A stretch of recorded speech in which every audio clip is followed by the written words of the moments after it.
matumizi ya vilevi pia mimi naona yanapelekea hiyo kwamba watu wakiwatungi ile watu unajua akili si inakuwa imebadilika pale. Sure. Kwa hiyo mnakubaliana tu, unakuwaga hauwazi mara mbili, yani kwamba hiki kitu ni sahihi ama sio sahihi.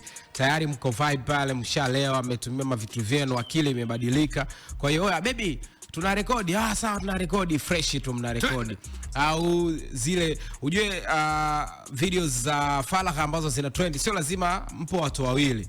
Kuna nyingine yani yuko mmoja tu anajirekodi mwenyewe, anamtumia mpenzi wake na pia anaondoka. Kwa hiyo kute yuko na vibe yake kichwani, akili zimebadilika, akatumia kilevi, anajirekodi tu mwenyewe the way vile sasa kuna anajishika ona inavyokuwa then anatuma, inakuwa ovyo kwa imagine.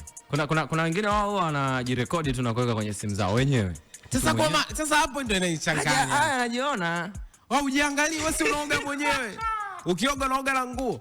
Yaani kipi ambacho labda kujiangalia kwenye kifaa kile cha simu. Kwa mimi ndo niko hivi. Bwana wewe. Sehemu gani ambapo macho hayafiki zaidi ya mgongoni? Tena mgongoni kwenyewe ni chini huko.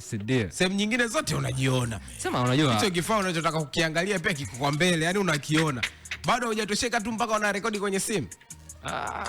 Kaushamba, teknolojia tunaitumia upande wa negative. Au si kumbukumbu gani yani? Akifika mzee ajiangalie kwamba umeona hizi zangu nilikuwa hivi, nilikuwa noma. Wengine wapenzi yani wakikaa wenyewe kwamba wanacheki hivi kweli hizo mbanga zipo. Yani kuna watu wako kwenye mahusiano na jirekodi kwenye hivyo vitu, and then wao wenyewe na preview. Yes. Angalia pale ulipokuwa unataka pale. Ziko hivyo, end of the day mnakuja mnaachana. Alafu video ya mwenzako, kwani hii silishaitokea. Sure. Aliyekuwa mpige picha wa Diamond Platnumz na mzungumzia Lukamba. Nayo si ilivuja clip ya video akiwa falagha na mpenzi wake. Nayo ilitokana vipi? Taarifa tukaje kuambia kwamba ni aliyekuwa mpenzi wake mwenyewe ndo alivujisha kumchafua.